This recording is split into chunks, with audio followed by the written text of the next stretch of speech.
I never dreamt that when I came to Thailand I'd be staying here for 16 years, but it was my 16th anniversary of being here last month. So I asked my subscribers to ask me any question they wanted, and lots of them did, so thanks to them I've picked the best questions to learn about Thailand. So if you're interested in coming here, you'll find some answers right here.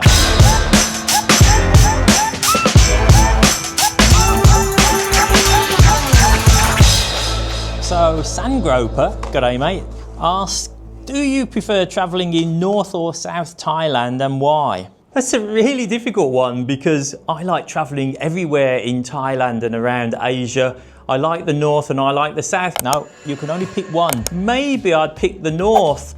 I like it because of the mountains up there. I like it because it's a bit cooler. If you can see the colour of my skin, I'm not really someone to lay on the beaches. If I was a bit of a beach bum, then I probably would head down south, head down to some of the islands, go to Phuket and then go to some of the smaller islands.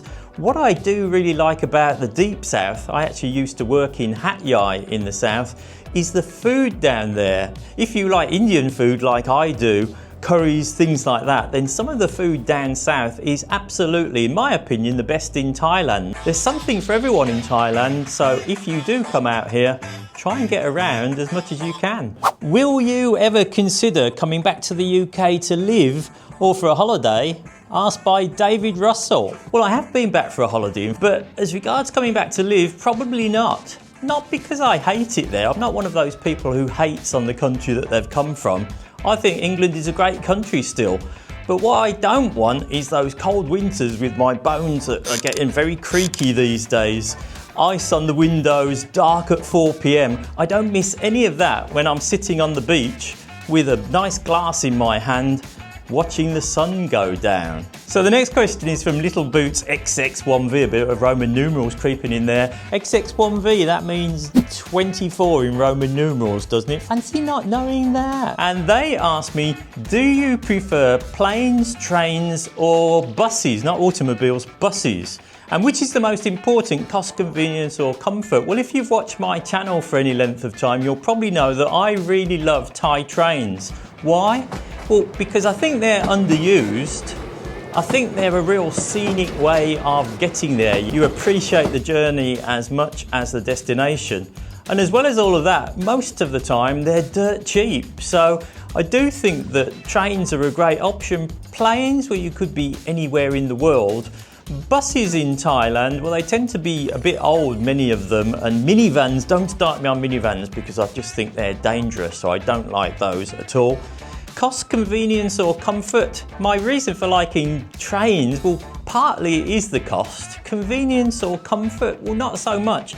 Just the experience of going through the countryside, seeing all the local people there as you go through their villages, just getting the local food on the train, people coming down. The whole thing I think is quite fascinating, and if you've never been on a Thai train, have a go. Just go from Bangkok to Hua Hin or somewhere like that on the train rather than driving, taking a bus or a minivan, and you'll see a different side of Thai life. Laser6 asked me a question. I'm interested in investing in a condo. What are the pitfalls? How much starting cash will I need? Well, that's a big question. I could do a whole video on that, but I must say I've bought 3 condos in the time that I've been here. I've now sold all of them. And probably the biggest pitfall is if you gave a deposit to a developer who then ran off with it and didn't complete the project. So my main tip on that is only deal with recognised companies, with the famous ones with a reputation. Don't go for anyone that you've never heard of or hasn't got a lot of reviews on Google. But in terms of the starting cash, I did a thing where I paid 8,000 baht per month for about 2 years whilst they were building one of the condos I bought. At the end of that, I had to pay a lump sum of about 1.5 million baht, somewhere in that kind of figure, to complete the deal. But really, if you're looking at investing, which is what Laser6 said, I'm not sure that condos in places like Bangkok or Pattaya, they don't really make a big profit in terms of when you sell them. But what you do get the benefit of is living there rent-free for the time that you own it. Here's a question. Go, go, go! Jimmy Boys Movies asked this one. He makes some great comments on your videos. How long did it take to realise that Thailand was the place for you, and how did your family and friends take it when you told them? I guess they were pleased to get rid of you. Well, in answer to the first question, how long did it take me? I didn't just come to Thailand and then decide to live there. I'd been coming here for several years on holiday, on vacation, and then I thought, why am I always coming back to Thailand? It's a little bit addictive. In fact, the year that I knew it was the case was when I came for 2 weeks holiday at the beginning of December, went back on the 14th, missed it so much I flew back on Christmas Day on the 25th. I thought, this is absolutely crazy. You should at least try to live there, which I did. When I told my family and friends, well, my family thought I was absolutely crazy. Most of my friends and work colleagues said they'd love to do it, but they just don't have the opportunity. They've got kids to look after, or they're married, or whatever their situation was didn't allow them. Most of those were really jealous. What I would say is once I decided to live here, I don't think I've regretted it for a day. So if you do get the chance to come and live in Thailand, honestly, I don't think you'll regret it. Give it a go and let me know how you get on. Okay, time for another question. Mark Santa Cruz said, how long can you usually stay in one place or home before you get the urge to go travelling again? Are you still here?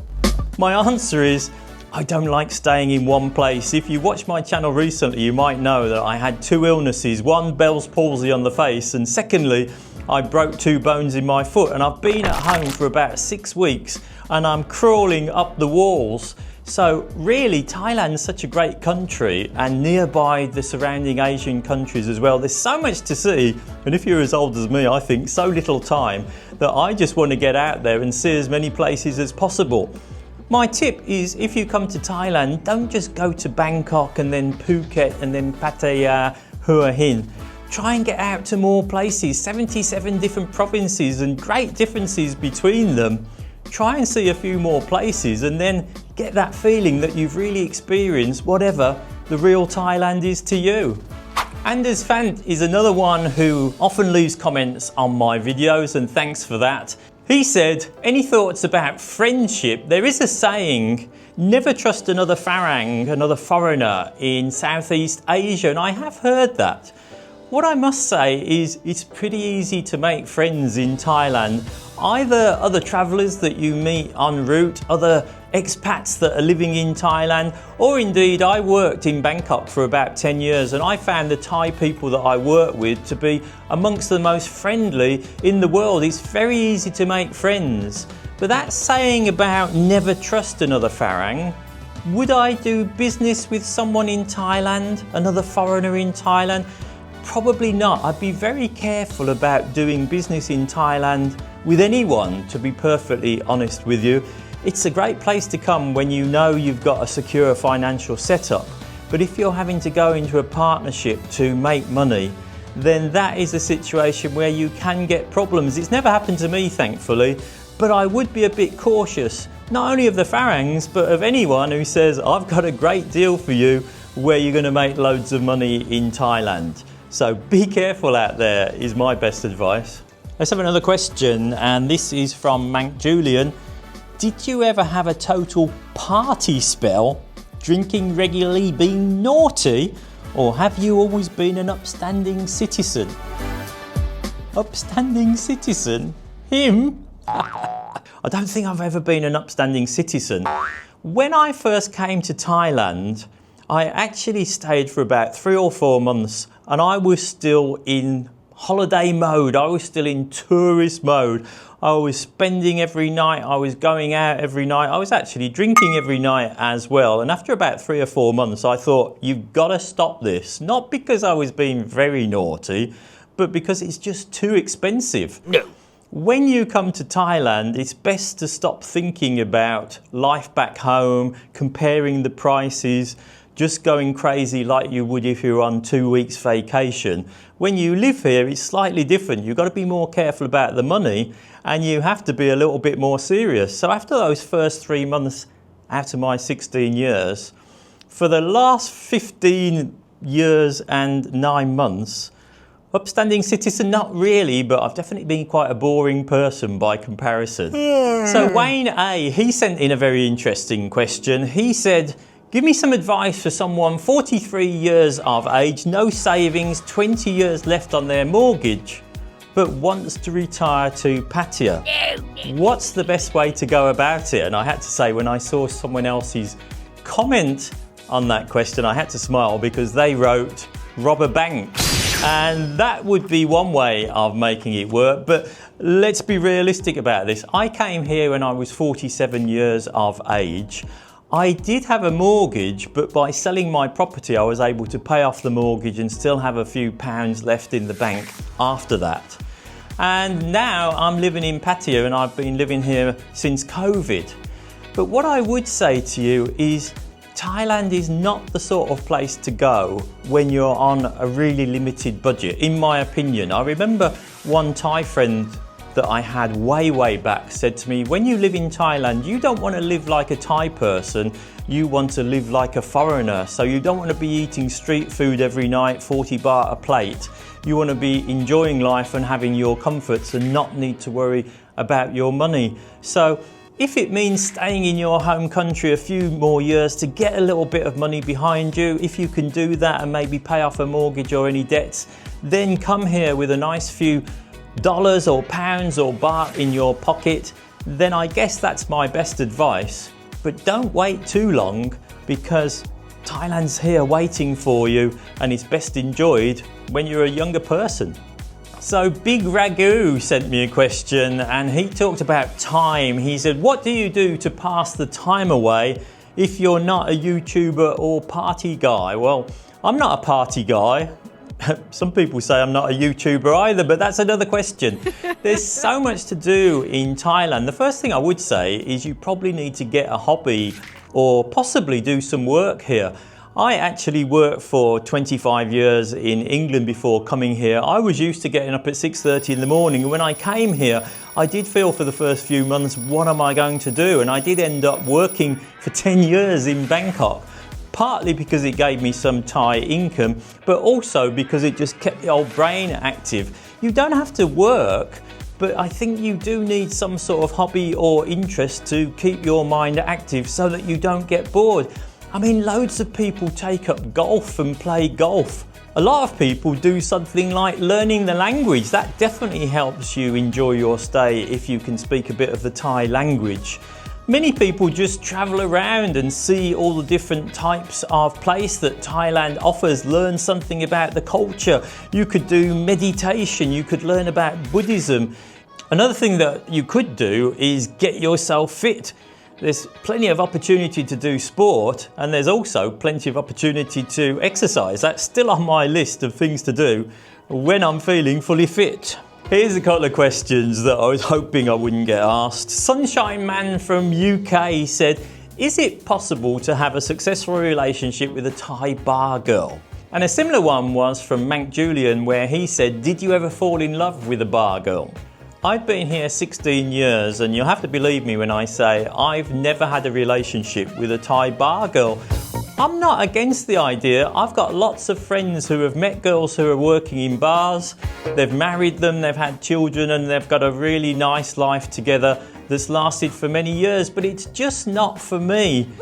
I think there's lots more opportunities to meet Thai girls that are not working in bars, and I would say you probably increase your chance of success if you're meeting a girl who maybe works in an office or a professional job, or just has, if you like, a normal life, rather than having to hook up with a bar girl.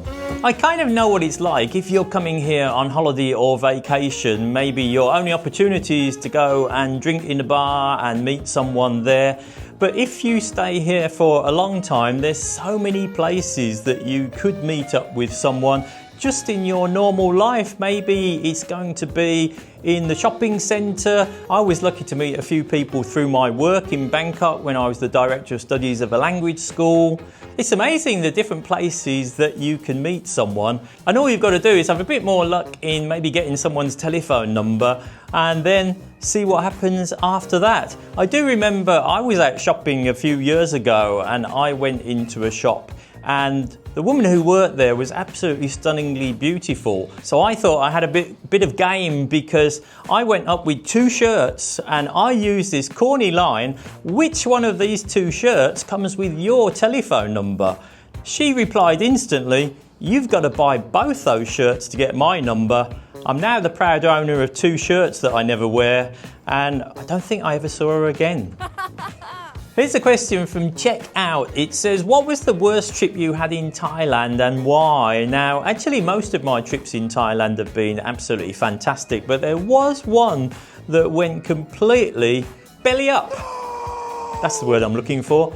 And that was when I was in Phuket and I decided to book a train back to Bangkok from Surat Thani. And I got a taxi transfer over from Phuket to Surat Thani about 30 minutes before the train was due to leave at 10 p.m. I'd booked a first class sleeper all the way to Bangkok. I was going to make a video about it. And then they called out my name just to explain that my particular carriage had been removed from the train due to a fire underneath the carriage. Oh my God. Well, customer service sometimes in Thailand isn't quite Western standards. And they just told me, you can either get on a bus or you can get your money back. So I decided to get my money back. Actually, it took 4 months before they refunded my money due to that cancelled train. And I spent most of the rest of the evening running around trying to find a hotel, and then had to book a flight back the next day. But never mind, it's all part of life's rich experience. And if you want to know more about that video, you can watch it on screen now. So those were the questions that my subscribers asked me. And if I have missed any ones, I do apologise. And if you didn't ask me a question, it's not too late. Ask me a question in the comments section below. Either I'll make another video like this, or I'll just answer it down there in the comments. So it's now 2025, it's the next chapter in my life in Thailand. If you've got a place that you'd like me to go and visit and check out, drop me that down. I'm always open to suggestions. Then I'll make a video about it. Hopefully you'll watch it. Some of those travels might have to wait a little bit as I get my, my broken foot fixed. But hopefully by next month I'll be out and about again. Leave me some suggestions and I'll try and do those for you. But for now, see you next time. Bye bye. By the way, as someone told me in my last video, it's very rude to show your foot or point with your foot when you're in Thailand. So don't do it. Don't do it. Too late now.